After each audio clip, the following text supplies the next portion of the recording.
Hello and welcome to the I Think by Alex YouTube channel, where I will be discussing my views or beliefs on different subjects.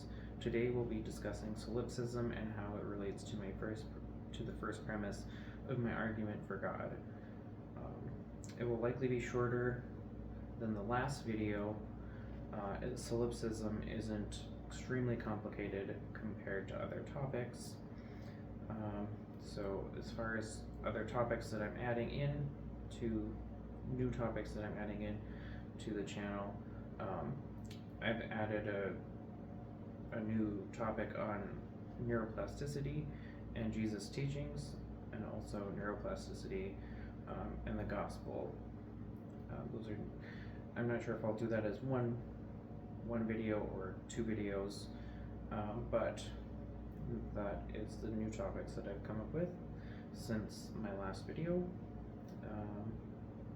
As I've studied neuroscience, I've just found it really fascinating how it relates to some of Jesus' teachings, sort of like the parable of the sower, and how our lives are like fields where things can get planted and some things grow.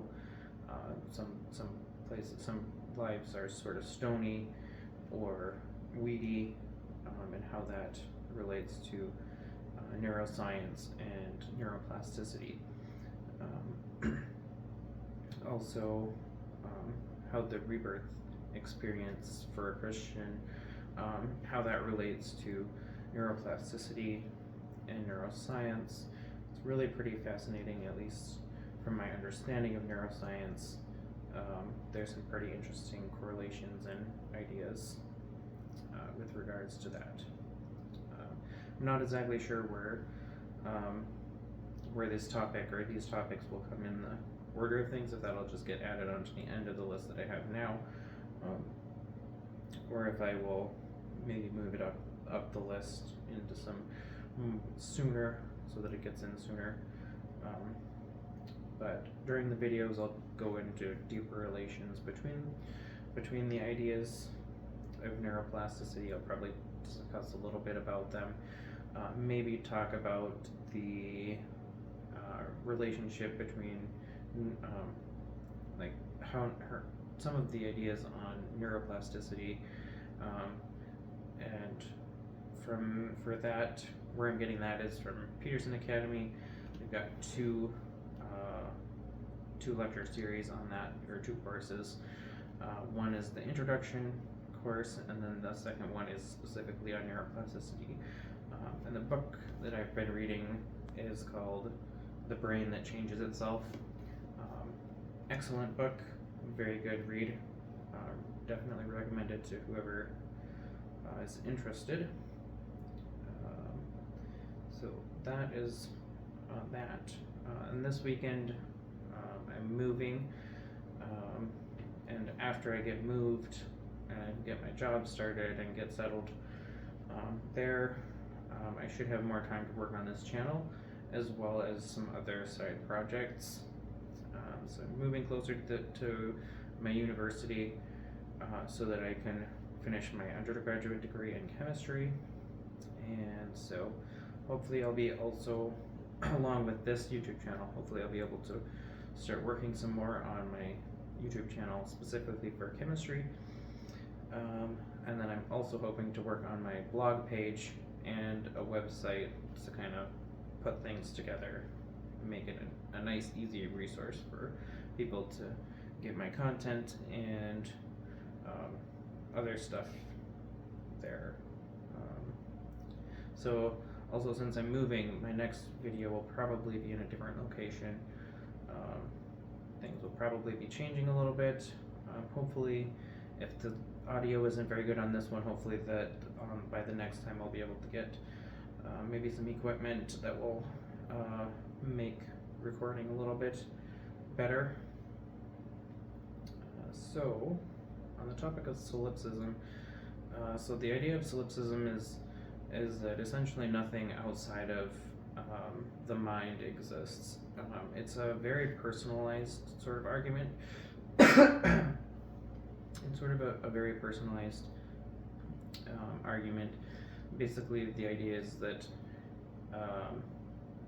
so if I'm arguing that solipsism occurs, the argument is that nothing outside of my mind exists. So including everybody, um, that everybody watching or anywhere else, they don't exist. Only my mind exists. Everything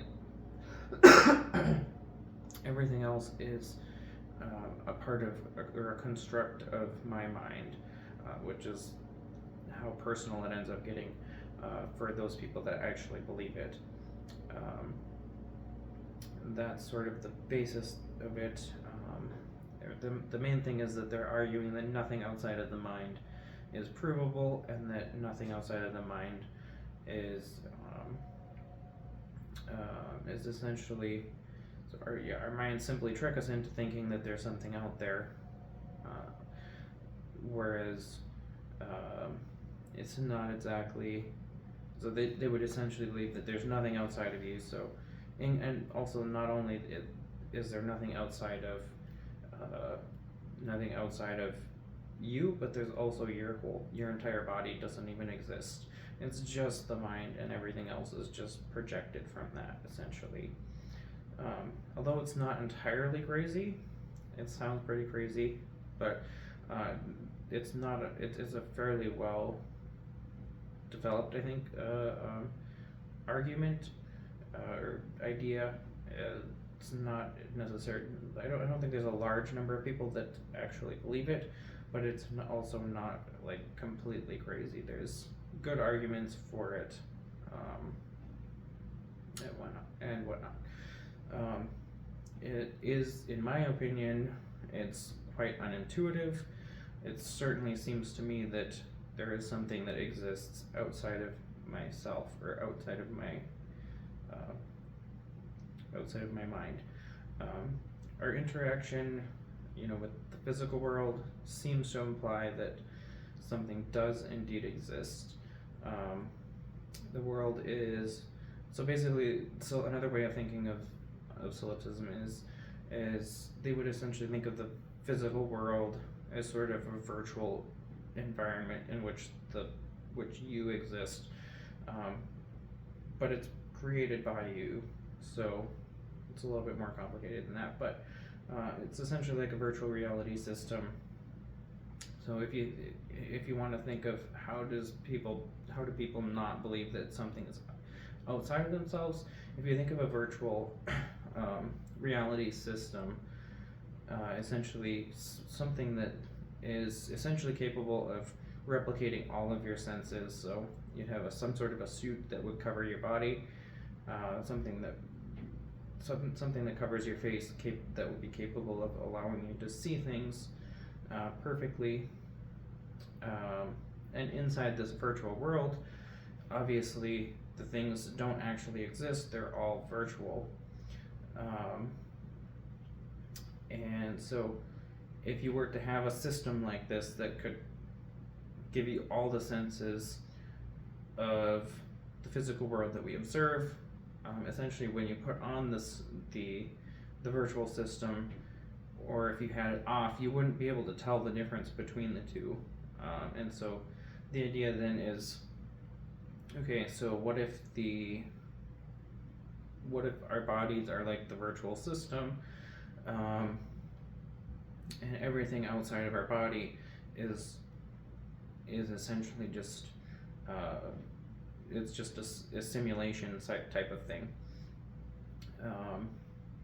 And so then their argument is simply, well, what if the entire virtual system is just not even there either? It's just something yourself, and you've created this entire thing. That would be, so the idea of the VR, or the virtual reality system, or the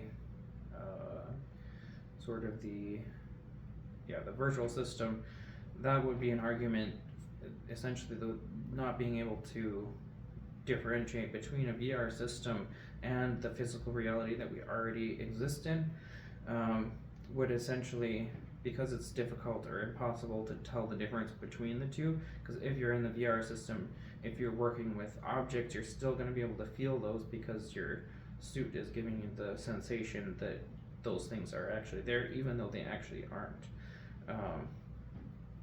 And so the problem with this argument that I have sort of is one, that it's not very intuitive, but then also essentially, if we're stuck in this VR system, we can't get out of it. If we can't get out of it or take off this VR system, how can we prove that the VR system does or doesn't exist? Essentially, it's impossible to prove which it is, so you have to essentially take it on belief, or you have to take it as a premise for your existence. And so, in the solipsist view, everything has been imagined by the individual's mind, and it's obviously, it seems quite unintuitive to think that, for example, for me, it's kind of crazy to think that I would be so amazing that I could imagine that there would be an astronomer somewhere who would take a telescope and they would look into the universe and they would find a galaxy that is 13 billion light years away. How could my mind have such an immense, how could I imagine such an immense universe and ensure that everything followed the laws of physics perfectly everywhere? So essentially, in this solipsistic view, one must think of themselves essentially as a god, because they have to have such an immense power and ability to be able to imagine the complexity and incredibleness of the entire universe. The other thing is that if we look at the universe that we are in, they must have been pretty darn intelligent, but also they must have been pretty forgetful, because it seems, at least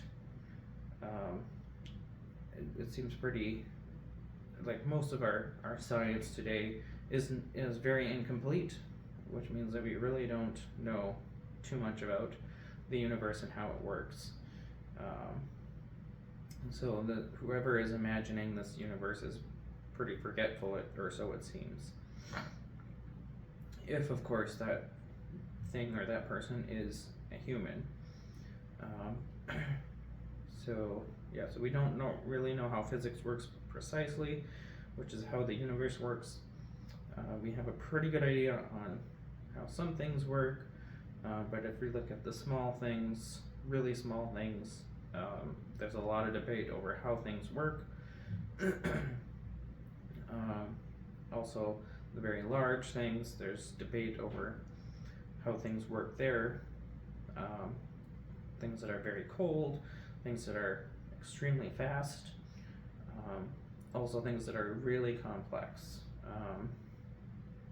And so, if people tell you otherwise, they suggest that we know how the universe works quite well.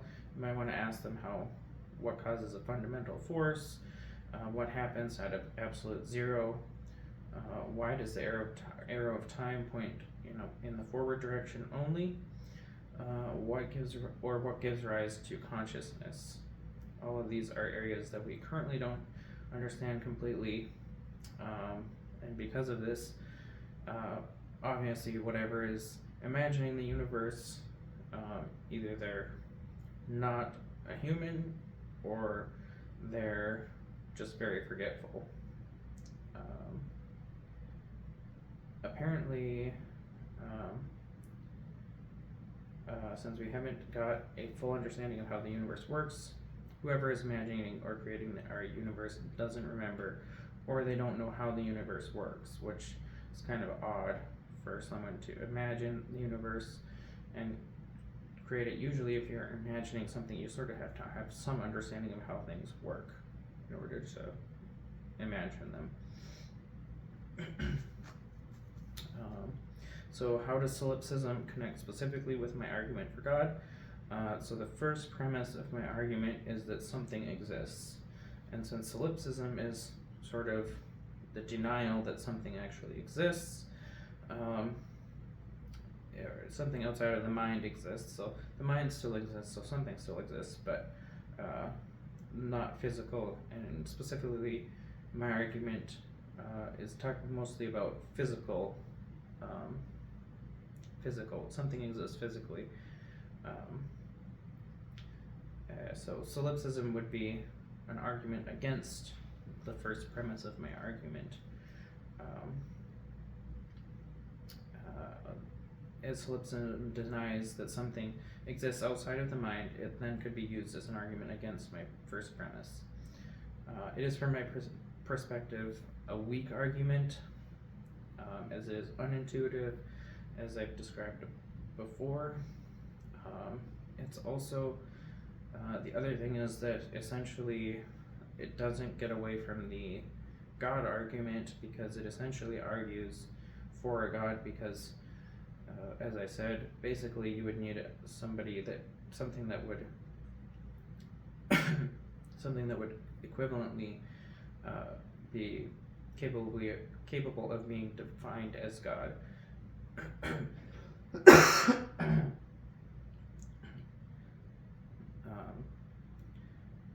Essentially, the God would be whoever is imagining that everything is existing. Thus, though it might be a fine argument against something existing, it isn't particularly a great argument against God's existence. So that is essentially what I have on solipsism. Pretty simple. So yeah, if you like it, go ahead and like it. Go ahead and like the video, and share it.